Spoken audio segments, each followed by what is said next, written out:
Hello one and Naveen welcome to நவாஜி. So இந்த வீடியோ என்ன பார்க்க போறோம்னா கிங்ஸ்டன் இந்த படத்தோட மூவி ரிவ்யூ தான் பார்க்க போறோம். இந்த படம் பார்த்துட்டேன். ஸோ கிங்ஸ்டன் நம்ம ஜிவி பிரகாஷ் மியூசிக்கல்ல அவர் எடிட்டோலாம் பண்ணி அண்ட் திவ்யா பாரதி கூட பேர் பண்ணி நடிச்சிருக்காரு. ரெண்டாவது படம் பேச்சுலருக்கு அப்புறம். சரிங்களா, இது ஆரம்பத்தில் அவங்க அனௌன்ஸ் பண்றப்ப சொல்லிட்டாங்க இது ஒரு sea fantasy sea adventure. Yes, sea adventure தான் இந்த ஜானர் தான் இருக்க போகுது. அப்படி இப்போ சி அட்வென்ச்சர் சொன்னோன்னே உங்களுக்கு எல்லாருக்கும் என்ன வரும்? பைரட்ஸ் ஆஃப் கரீபியன் எல்லாருக்கும் தெரியும், ஜாக் ஸ்பேரோ, ரைட்டா? ஸோ அப்படிதான் எனக்கு நான் வந்துச்சு. அதுக்கப்புறம் இந்த சாங்கு டீசர் ட்ரெயிலர்லாம் பார்க்கும் போது மைண்ட் ப்ளோவிங்கா இருந்துச்சு, வேற லெவல் இருந்துச்சு. இப்போ மேக்கிங்கே ஒரு மாதிரி எனக்கு சர்ப்ரைசிங்கா இருந்துச்சு. ஃபர்ஸ்ட் தமிழ் சினிமால first C fantasy adventure film. So அந்த அந்த ரேஞ்சுக்கு தகுந்தாப்புல மேக்கிங்கும் இருக்கணும். அப்போ பார்த்தப்போ தெரிஞ்சிச்சு, தேடல் பார்த்தப்போ தெரிஞ்சிச்சு செம்மையா இருக்கு அப்படின்ட்டு. படம் பார்க்குறப்ப ஃபர்ஸ்ட் ஒரு தெலுங்கு ஃபிலிமோட வைப் வந்துச்சு. பச்சையா சொல்றேன், எனக்கு தேவாராவோட வைப் வந்துச்சு. இந்த தேவாரா அந்த ஹீரோ கொஞ்சம் ஓவர்லே இல்லாம கொஞ்சம் சட்டிலா பிளே பண்ணிட்டு, அதுக்கப்புறம் நீ யாருன்னு தெரியுமா, உங்க அப்பா யாருன்னு தெரியுமா, அப்புறம் ஒரு ஃபிளாஷ்பேக்னு ஒரு பர்சன் வச்சிருப்பாங்க. சரிங்க, உங்களுக்கு நல்லா தெரியும் ஃபிளாஷ்பேக்னு ஒரு பர்சன் இருக்கும். ஃபார் எக்ஸாம்பிள் இந்த கேஜிஎஃப் மாதிரி சொல்றதுக்குன்னு ஒரு ஆள் இருப்பாங்க. கேஜிஎஃப் படத்துல தசாராக்கும் தேவாராவா தேவாரா படத்துல என்டிஆர் ஜூனியர் என்டிஆர் நடிச்சிருப்பார்ல, அந்த படத்துலயே ஒரு ஆள் வச்சிருப்பாங்களே, உன்னோட அப்பா யாருன்னு தெரியுமா, பிளாஷ்பேக் கூட்டு போயிருவாங்க. சரிங்களா, அதே மாதிரிதான் இந்த படத்துலயும் இருக்கு. But lot of flashback, lot of non linear script நிறைய இருக்கு. இந்த படத்துல ரொம்ப பிளாஷ்பேக்ல போயிட்டு வருவாங்க, ஏதாவது ஒரு கதை. அதனாலே நம்மளுக்கு கரண்டோட கதை நம்மளால கொஞ்சம் கனெக்ட் பண்ணிக்கிறதுக்கும் நான் வச்சுக்கிறது கொஞ்சம் கஷ்டம். எனக்கு அப்படிதான் இருந்துச்சு. 2-3 பாட்டி பார்த்தா தான் கண்டிப்பா புரியும். சரிங்களா, பட் இருந்தாலும் கொஞ்சம் நான் வச்சு பார்த்துட்டு இருந்தேன். நல்லா இருந்துச்சு.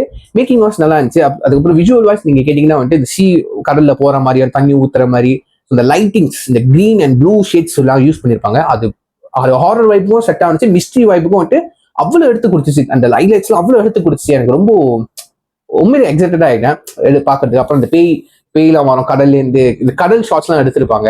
இந்த கடலுக்குள்ள பேய் எலும்பு கூட எல்லாம் இருக்கிற மாதிரி, அப்புறம் ஜிவி பிரகாஷ் கத்துற மாதிரி, அதான் நல்லா இருக்கும். அப்புறம் ஆர்டிஸ்டோட பெர்ஃபார்மன்ஸ் கண்டிப்பா சொல்லி ஆகணும், நல்லா இருந்துச்சு. லைக் இப்ப இந்த குப்பத்துக்காரவங்க, அப்புறம் அங்கேருந்து நம்ம தலைவன் போறாரு கடல்ல என்னடா மிஸ்ட்ரி இருக்கு கண்டுபிடிக்கிறது போவாரு.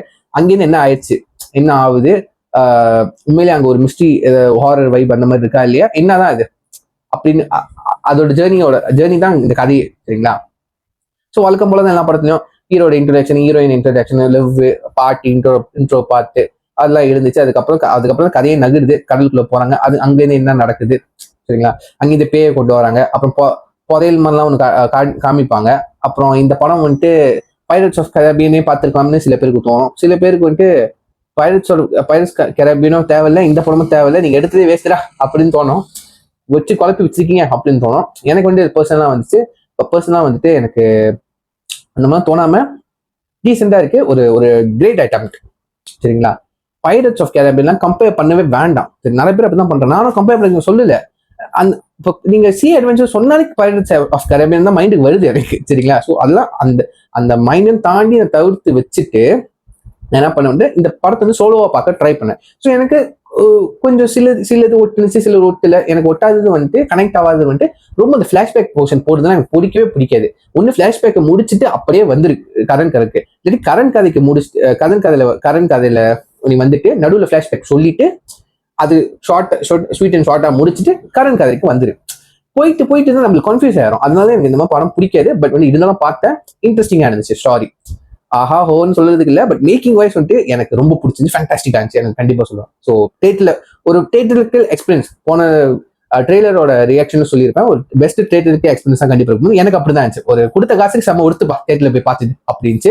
பிக் ஸ்கிரீன்ல சவுண்ட் எஃபெக்டோட ரொம்ப நல்லா இருந்துச்சு. சரிங்களா, ஸோ யாரெல்லாம் ஒன்றும் கிங்ஸ்டன் படம் பார்க்கலையோ, ஸ்டில் ஒன்னே தேட்டர்ல அவைலபிளா இருக்குன்னு நினைக்கிறேன். மறக்காம செக் பண்ணி பாருங்க, உங்களுக்கு பிடிச்சிருந்தா மட்டும். சரிங்களா, தேட்டர்ல பார்த்ததுக்கு அப்புறம் சரிங்களா, என் ரிவ்யூ பார்த்துட்டு இந்த படத்தை பார்க்க போகணுமா வேணாமனு முடிவு பண்ணவே கூடாது.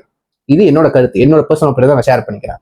சரிங்களா, நீங்க போய் பார்க்க போறீங்க இல்லைன்னு நீங்க முடிவு பண்ணுங்க. சரிங்களா, ஸோ இது சொல்லி வீடியோ முடிச்சுக்கிறேன். See you next video. And signing off. Take care. Bye.